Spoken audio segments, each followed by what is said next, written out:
Well, we're back here at the compound once again. And, well, I got my fuel pump issue sorted out, actually. There was nothing wrong with the fuel pump, like I've been saying. See the leakage right there? That liquid? See, and that's from the fuel pump, because I cut the lines. And it turns out, everybody's gonna laugh, it turns out the contacts for this fuse were corroded just enough. So I shined them up, I made the contacts really nice. Put this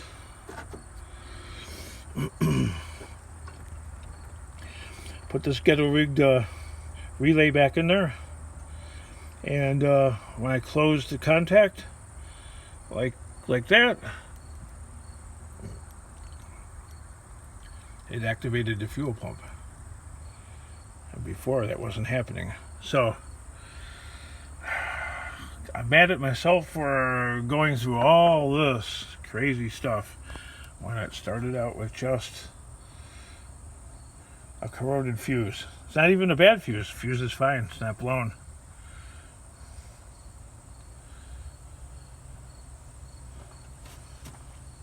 Wasn't even out of gas. I put a couple gallons in anyway, and I don't know. If I want to work on it some more, maybe I do, maybe I don't.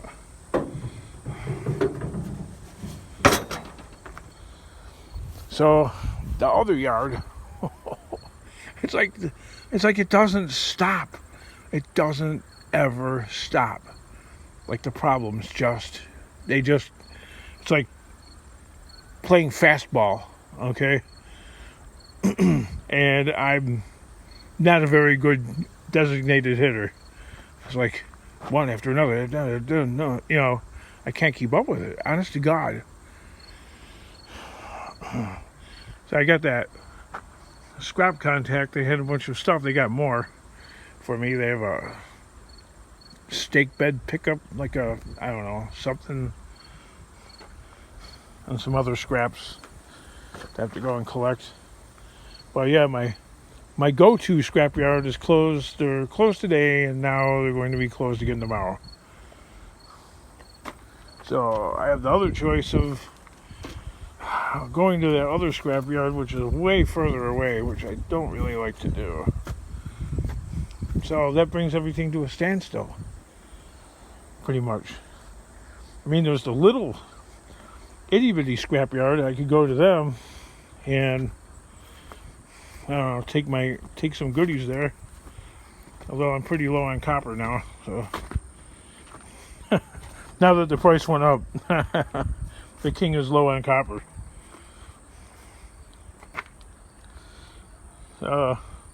Maybe I'll take some coils in, I don't know.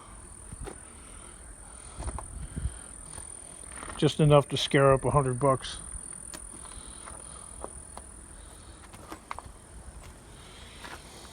Oh, the whole thing makes me sick. That was just a simple fuse. And the fuse wasn't blown, okay? And I pulled it out, and I looked at it, and it looked fine, like it always had, and, you know, I don't know. Maybe I could play around more with my trucks, but that doesn't take care of the junk all over the place issue. You know what I mean?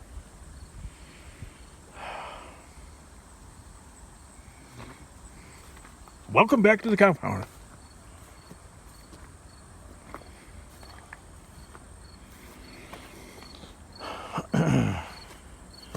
Pray for me that my son actually saves up enough bucks to get a car and get his driver's license.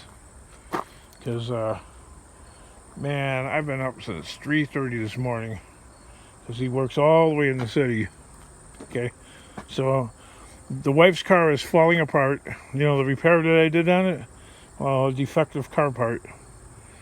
And it's falling apart. the ball joints. I greased them and everything, and I don't know, so they're defective. So what I'm gonna do now is, look at that wasp. What I'm gonna do now, I think I'm gonna just replace the control arms on that thing. But the wife's gonna have to rent a car, I think, because I told her I'm not gonna put it together really quick. I'm in no mood to.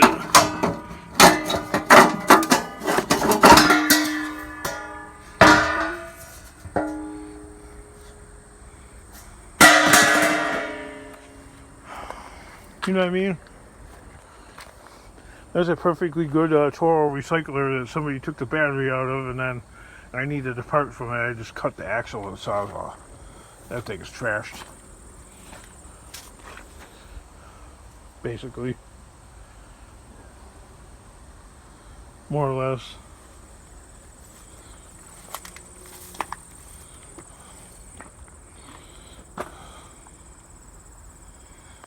Sky's getting kind of cloudy. It's supposed to be about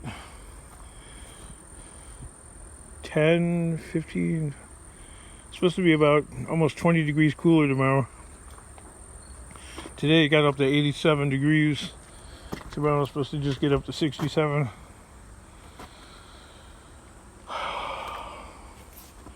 So, this video is helping to explain to my audience, why is all this stuff here still? Why? Like, there's this one guy, just take the loads in. Well, it's kind of hard to take the load in if the yard is closed. And, you know, a good thing that I have a place, a compound, because I wouldn't have been able to get that stuff from the scrap contact. I would have had to say, "Oh, could you wait till tomorrow?" Then tomorrow comes and I find out the yard is closed. So then I sound like a liar. Working for yourself, I don't know. There's a lot of headaches involved. It's almost, in a lot of ways, you know, the dream thing is to have a decent job with a paycheck every week or every 2 weeks, with company paid health care. You go to the job is over there. You go to the job, you do the work, and then you punch out at the end of the day and you come home. And the work is there, and you are here. Okay? You go to the job. But me, I don't care whether I'm here or wherever I am. Wherever I am, that's where the work is at. So, the job follows me wherever I go. If I go over there, the job is over there. If I go 5 miles over there, the job is there. I could go into freaking outer space, and the job is whatever it is I gotta do, it's there. Stop looking at them and do something with them. Yeah, I know, right? But it's like a separate, involved project. So it's like switching gears. So it's kind of hard to mentally, like, you know, not impossible, but, you know, like mentally switching gears from like working on a vehicle to like then going into destruction. It's like construction, like building something, okay, and then this is like destruction, like taking things apart. Not the same as taking a car apart, because you're taking it apart in a fashion where you're not trying to break things. You're trying to preserve the stuff that you are taking apart. And this, you're not trying to really preserve anything, you're just trying to dismantle it by whatever means possible. I don't know. That's just my 2 cents. That's the way I see it.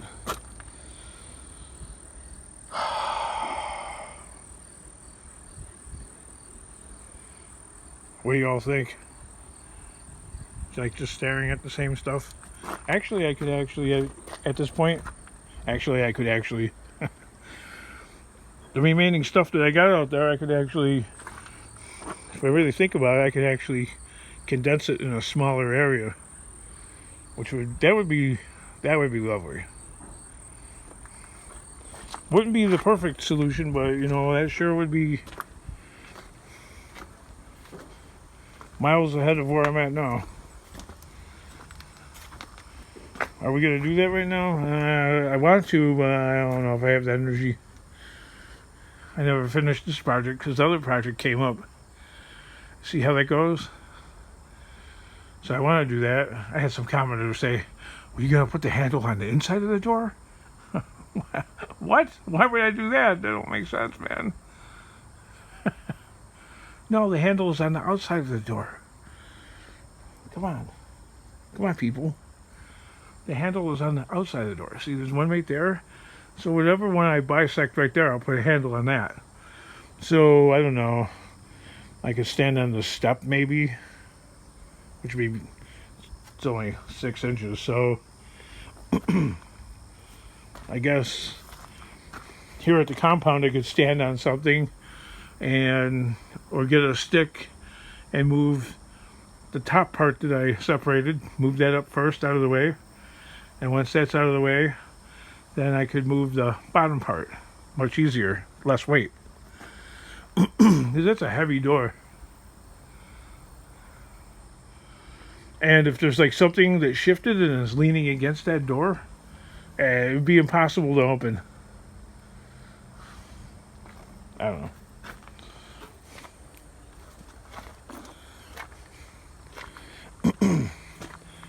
So, the point of this video is to share with the audience why stuff doesn't move very quickly around here. Because I'm stuck.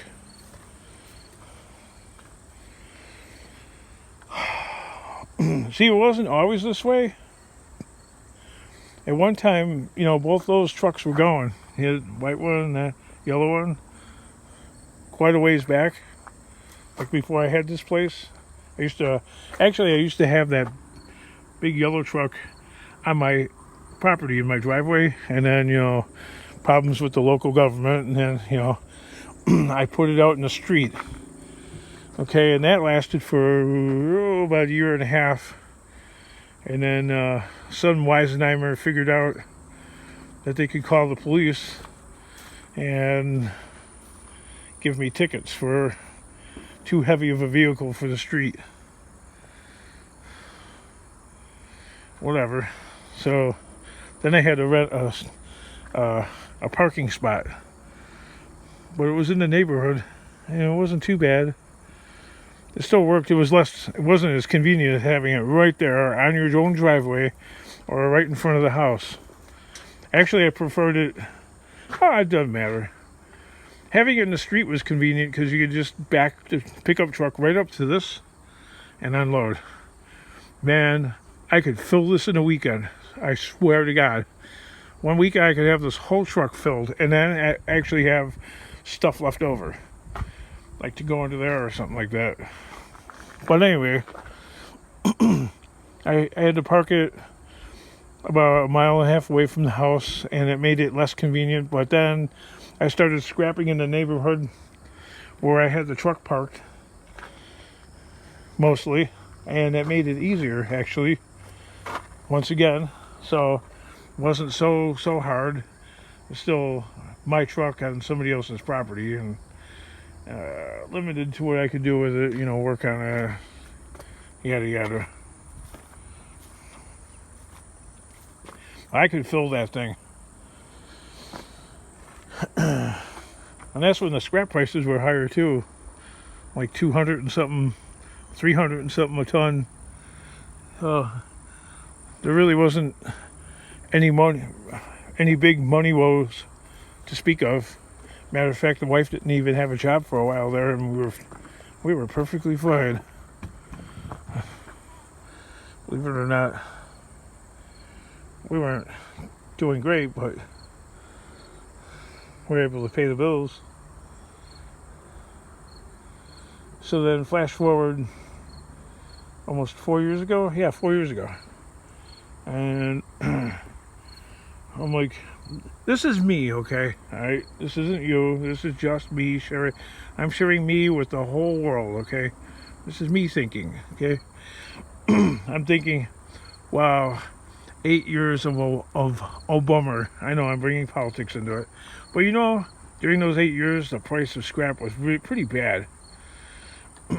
Matter of fact, when he left office back in 2016, steel scrap was $65 a ton. All right, and the very week, 2 days after Trump won the election, scrap jumped by $20. It was $85. Like bang, just like that. Like the big money is coming out of like the woodwork, and it's ready to roll. And that's what it's all about. See, when Obama was president, the big money, or just before he became president, the big money hid under every rock that there was, and it stayed that way. And my point is, that's when I got the warehouse, is when I'm like, wow, okay, Trump won the election, I got myself a warehouse, and it was only a block from the house. That only lasted for about 9 months until I got kicked out of there. No, I didn't have anything outside. I had one truck outside, that's it. No scraps outside. He just didn't like my operation or whatever. But the excuse was, oh yeah, you know, I don't think I like your style of business. I'm like, okay. What it was is he found a higher paying tenant, so I was out of there. So then I ended up getting this place a few months later, after having a storage locker for about 4 or 5 months. That was pure hell, having that storage locker. But hey, what else are you gonna do? You drag the stuff out on the ground at the storage locker, they have it blacktopped.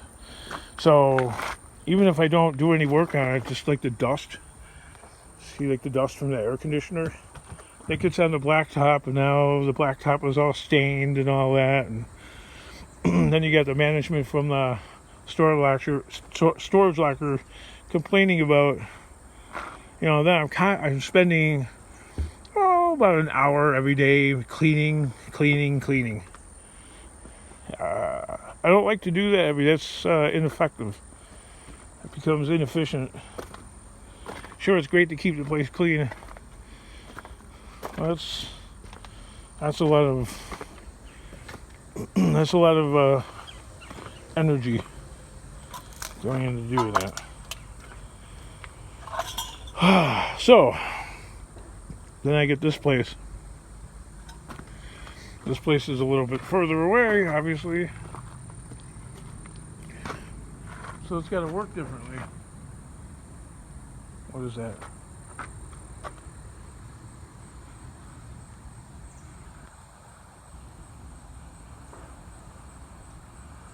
Some kind of truck. Oh, whatever. I don't think they're supposed to be back there. I'll keep my eye on them. Well, anyway, I don't know. So then I get this place a little further away, so I have to like kind of make it like home away from home. And then, you know, I don't have help, and the trucks all break down. By the time I get set up camp here, everything breaks down. Then the yellow truck breaks down, and then I have to go and get that Dodge. So I got one truck. Ever since then, just one truck. So for the past like 2.5 years, one truck going.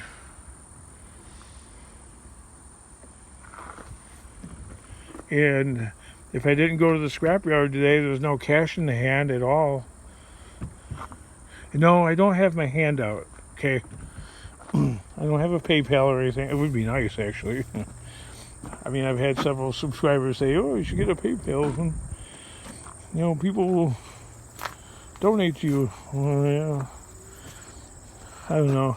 Hey, like Bert from Scrap Farm said, I know, even though he's got a PayPal or whatever, but he said that wasn't my first thing to do, which I believe him, because he's like, we, you know, meaning him and me, we weren't raised that way, which is true.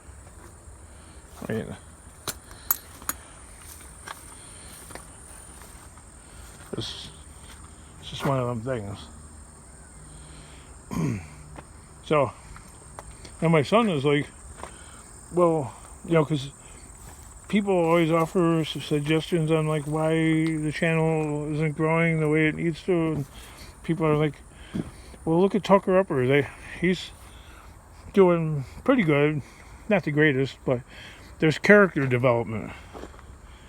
You know, a storyline with it. I'm happy that the fuel is coming out of the thing. I mean, I have to just learn how to be happy with that, even though now I have to reconnect the fuel lines and all that. Figure all that out. That'll take me, knowing me, it'll take me a couple hours to put it all together. Oh yeah, his channel, you know, the character grows, evolves, and changes. And when you come to my channel, like Bert says, it's like Groundhog Day. Well, like I was arguing with my son, not even a subscriber, but arguing with my son. I'm like, well, then lend a hand, dude. Oh, I gotta. Okay, all right. So that's why, you know, things move so slowly. So I mean, if I uploaded things changing and being different, it would you'd have like a video maybe once a month. People wouldn't even know or remember this channel. In my opinion, one video a month,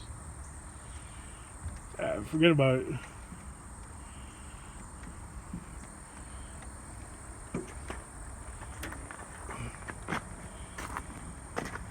Forget about it. Well, no, not quite like that, but every time I climb up here, I gotta say, hey, I'm not like Mr. Scrappity.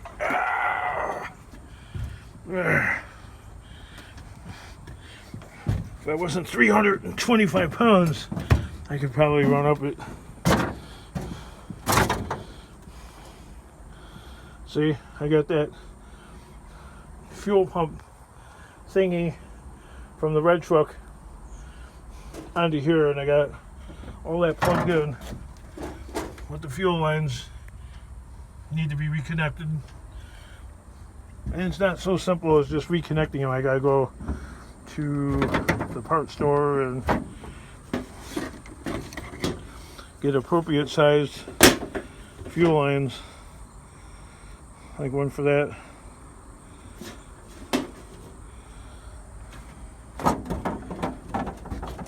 I don't know.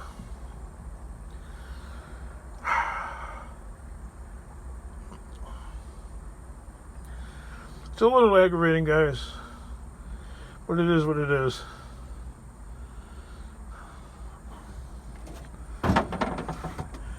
Put a whole sheet of wood over this? Maybe. I would probably put steel over that section first, maybe,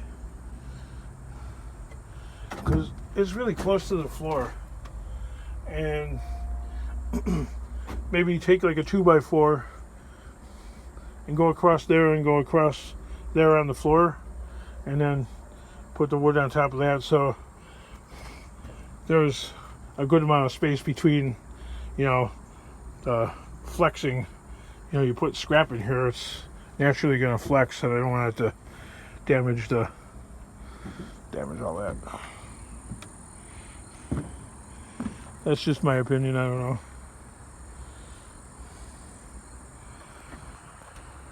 Hey, you guys still here watching this?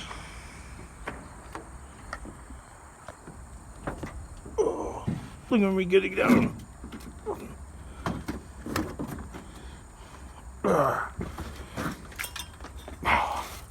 One of those, it's up on a jack, so it's even higher up than this truck, where I'm sure Mr. Scrappity could easily like just jump right up on there like that, even though it's probably a good 3 feet up.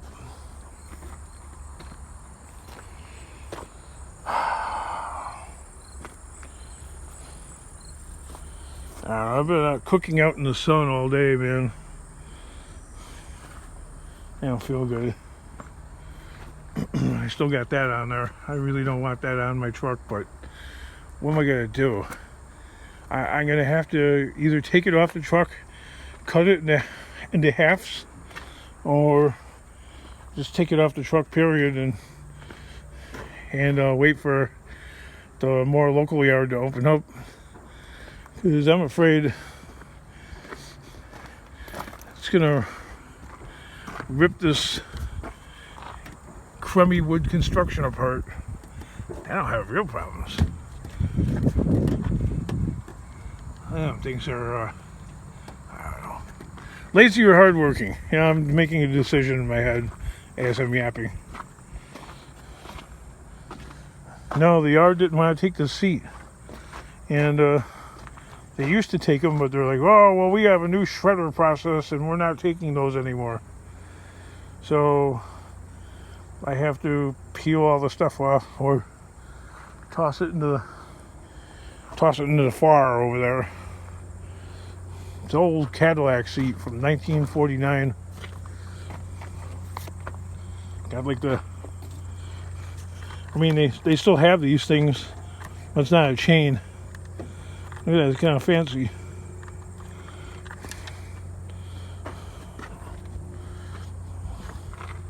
I actually think they had like cloth or something covering it.